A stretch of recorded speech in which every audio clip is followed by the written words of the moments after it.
혈액내과 선생님들 안녕하세요. 오늘 이 시간에는 만성 ITP 치료의 새로운 옵션이죠.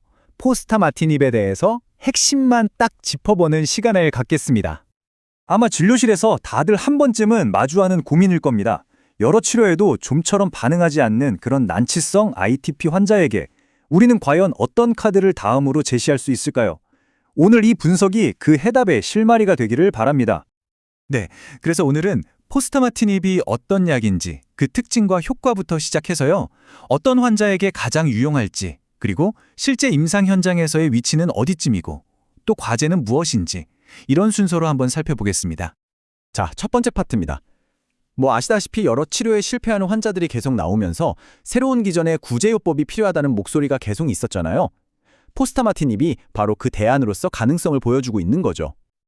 자, 그럼 이제 가장 궁금해하실 핵심 데이터로 한번 들어가 보겠습니다. 포스타마티닙의 가장 큰 특징 중 하나가 바로 이 반응 속도거든요. 얼마나 인상적인지 한번 보시죠. 정말 놀랍죠.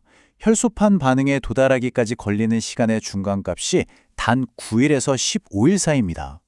이 정도로 반응이 빠르다는 건 특히 출혈 위험이 높은 환자에게는 정말 중요한 임상적 이점이 될 수밖에 없어요. 이게 이제 기본적인 임상 데이터인데요. 일본 3상 결과를 보면 포스타마티닙을 쓴 그룹은 반응률이 45%였는데 위약군은 0%였습니다. 위약 대비 효과는 확실하게 입증이 된 거죠. 근데요, 임상시험 데이터가 이야기의 전부는 아니잖아요. 오히려 진짜 흥미로운 부분은 지금부터입니다. 변수가 훨씬 많은 실제 진료 현장, 리얼월드 데이터에서는 훨씬 더 인상적인 결과가 관찰되거든요. 바로 이 숫자입니다. 스페인에서 138명의 환자를 대상으로 한 대규모 리얼월드 데이터를 보니까요. 전체 반응률이 무려 79%에 달했습니다. 임상시험 결과를 훨씬 뛰어넘는 수치죠. 이런 강력한 효과가 스페인에서만 나타난 게 아니고요. 이탈리아 데이터에서도 아주 일관되게 확인이 됩니다. 여기서는 95명을 분석했는데 전체 반응률이 73%로 나왔어요. 실제 임상 현장에서의 효용성이 정말 높다는 걸 다시 한번 입증한 셈입니다.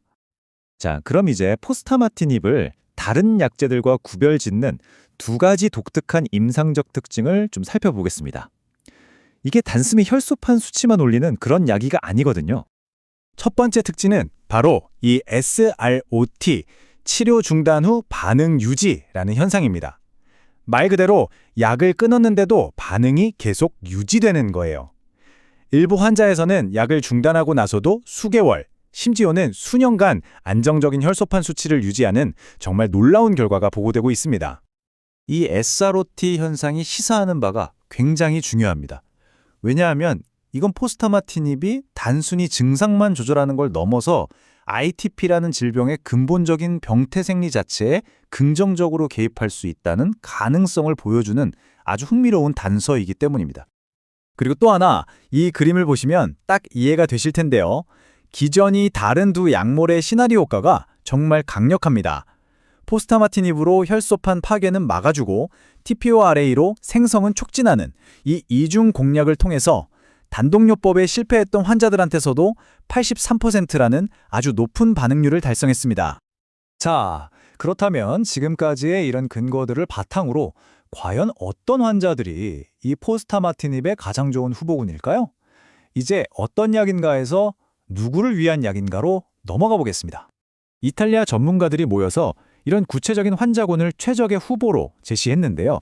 혈전 위험이 높거나 TPO-RA를 쓰는데도 혈소판 수치가 불안정한 환자, 또 감염 위험이 높거나 비장절제술이 금기인 환자들이죠.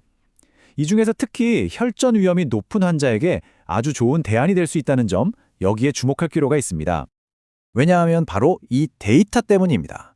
보시면 포스타마티닙의 혈전 색전증 발생률은 3.9%인데 반해 TPO-RA 계열 약제들은 9%가 넘어가요. 거의 2배 이상 차이가 나죠.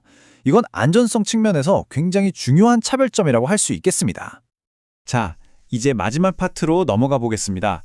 지금까지 좋은 점들을 많이 이야기했는데 이 약을 사용하는 데 있어서 현실적인 과제나 도전은 없을까요? 그 부분도 한번 짚어봐야겠죠?